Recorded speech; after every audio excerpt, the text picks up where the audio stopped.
Hello, welcome to Dad's the S, Learning the Language of Autism. Belle, Berroyer here. Nice to see you again. So this month is part 3 of the Interoception Sensory System series that I've been doing. I mean, these subjects, could be talked about and discussed for so much longer, like every single series I've done, whether it be food or play, or the senses. It can, there's so much information. So this is like a starting point. That's the way I see it, is that I give you like a starting point of information. The videos, obviously with a video, you can watch them over and over and over and over again. And because there is a lot of information that I give each time I do a video.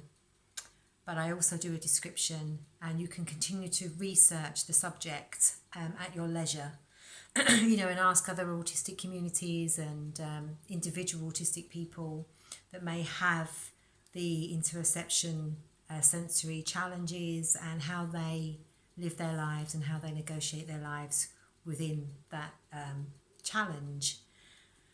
And it's variable. That's the thing here, is like the information that I give you here is like a starting point and some examples of a very massive, exhaustive list of possibilities and differences and whatnot. So my notes are here. The last 2 months we've discussed for interoception sensory system, we've talked about, toileting, feeling hungry, feeling full and not being able to feel that, to feeling physical pain inside the body and outside the body, and all what that can bring within this sensory system of interoception. This month I want to talk about how it can affect your the ability to have flexible thinking, to sort things out in your mind, and how that can impact you emotionally if you are living with this sensory system challenge. I keep calling it a challenge, but please do tell me what else it could be called. So being flexible thinking, what does that mean? Well, I think when you never know what it's like to have a condition until you got one, right? So for the likes of those of us who don't have this sensory issue, then it's like we take things for granted because we don't have to do anything other than do that. But if you are unable to have it can either be like an overactive or an underactive. Either way, it's going to cause problems in our society. So things like problem solving, seeing different points of view to your own, alternative ways of doing something. So if one way doesn't work, I don't know, say you're trying to take a top off of a lid and you're, and it won't work. So then you think, maybe if I use a tea towel, or maybe if I run it under the tap, or maybe if I ask somebody else to do it for me. Those kinds of things could be a challenge, which what might seem obvious isn't always an obvious if you have interoception challenges and it affects your flexible thinking. So the simplest of tasks can be really difficult. Like if you need to do some writing and you've got a pen, and in your mind you're going to write with a pen, and then your pen doesn't work, and then you think, I'll write with a pencil. I've got a pencil here, and it's just a shopping list, right? It might not come as easily. You might just stop that person in their tracks, and they just think, I don't know what to do now, because that hasn't worked out. So that's what I mean by problem solving and flexible thinking. They're just a couple of very basic examples. Things like getting dressed, making breakfast, tidying rooms, doing tasks that require like stages and are more than like one thing, making a cup of tea, which we just take for granted and do it, driving a car, all those things that we do, everyday life stuff, sometimes can become a challenge because of sorting it out in your mind and what that actually, how that can happen and how that can manifest for that person. So you can imagine if you are at school or at nursery or at college or at work, so life, living, whatever age you happen to be in, and this is a thing that you have to live with, it can be incredibly difficult to, one, if you're trying to fit in and not look inadequate or keep up with the rest of the class, not look stupid, not look, all the things that we worry about as humans, in mass places of ridicule, which is often school, work, college, highly pressured, fast thinking, like expectations are high. It's so competitive. It's just a really challenging, stressful environment constantly. And if you've got an interoception issue on top of other sensory issues, school is the last place you're going to want to be. Work is the last place you're going to want to be. And what can turn into a very stressful, depressing state, if some of the issues, some of the differences, some of the difficulties faced with this particular sensory system, there are things we can put in place that can help that person flow through their daily work and their life. And the biggest one I've learned is lists, visual lists, putting lists up of the stages of, your morning routine. So waking up, getting out of bed, taking off your pajamas if you wear them, having a wash, the stages of that. So you have like a little social board of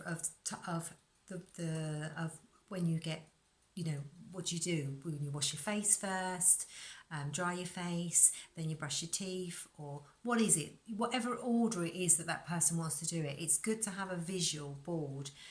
Even into adulthood, it doesn't make any difference. This isn't about age, this isn't about intelligence, this isn't about any of that stuff. This is purely to help that part of your sensory system flow without stress or struggle, even within your own home, in your own private home, as an independent living person. This can still be a massive challenge, and it's not uncommon for someone that has this sensory sensitivity to have lists all over their house to remind them, what to do and how to do it. It's really not uncommon at all. So that's one really, really, really good way of getting your life to flow. So obviously, if you're at school, or if your child is at school, whatever age they are, and you, after research and discussion and finding out through observation of your child, you feel that this is something that they are struggling with, then you can really, the more information you research and learn and get from various websites, which I will put links to, and various other people that have this sensory sensitivity, you've got a nice big tool bag of information along with your own child stuff. You can then make sure you've got everything that you need, and then you can go into school as the parent or the carer, professional person, to support the parent, support the family, and say this, and this, and this, and this will help. So visual boards. My child will come in with a little book and it's going to be a visual board. Making sure that you don't bombard them with too many tasks at once. Honour their needs and individuality, and work with their support worker, their learning support worker. Break everything down to really, really, really short instructions. And please, I want to stress again, this is nothing to do with intelligence. This is not to do with intelligence or an inability to learn. This is about being able to process information at a speed or a rate that is often required when you're in a school or college or work setting, which can be too fast, too much information, and not enough time to just hang on a minute, I need to just process this. That's what this is. It really is not intelligence. It's just simple processing. The more you rush someone with this, the slower it's, the longer it's going to take for them to do it. It's as simple as that. My son is the same. I've learned over the years, you know, when I didn't know much and you're just in a hurry and whatnot, and you're like, come on, blah, blah, blah, blah. You just, that person, well, for my son, would just stop. It would just stop.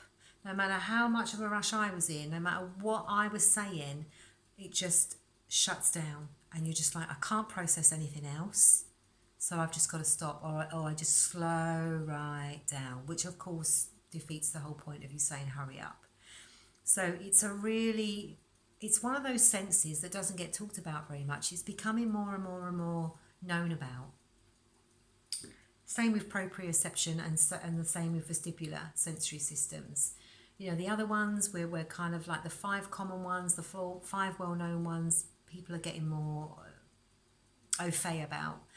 But these ones are less talked about and less known about. So it's important that you do research it and look into it and find out about as much as you can. It's not impossible for a person that has this sensitivity to thrive in school and to thrive in college and to thrive at work. But having these support systems put into place for that person is what can make all the difference to them. And of course, moving on to the emotional impact that this sensory system sensitivity or hyperactive or underactive can be is immense, because you are under constant pressure. So constantly worried about not being able to complete a task, constantly worried about getting it wrong and looking stupid, disappointing your teachers, disappointing your parents, disappointing your friends, disappointing yourself. You know, high expectations is quite a common thing too with not all autistic people, obviously, but it's something that, you know, they don't want to. Who wants to look like they're always getting something wrong? Who all wants to look, you know, stupid? It's very frustrating. So it can cause an incredible amount of sadness and depression and anxiety, and these things on a day-to-day basis throughout your life, on and on and on and on, can become very critical and cause massive crashes of, you know, psychotic conditions, all because, you know, there weren't systems in place. So, you know, behaviours that you could see in young children and teenagers, particularly even adults, you know, is they lose their cool, they're irritable, they you know, even aggression, frustration, tears, running away, not turning up, being late, not taking part in class, not participating in any work team place. So you will never get to see their full potential. You'll never get to see what they actually are capable of bringing and want to bring to the table, if indeed they do. You know, if it becomes so bad, the physical reactions to that, you know, we've all experienced stress at some point in our lives, but if you are constantly under stress, then, you know, headaches, nausea, illness, fatigue, oh my God, so many different things, you know, heart pain, chest pain, just feeling really, really crap and rubbish, tired, crying.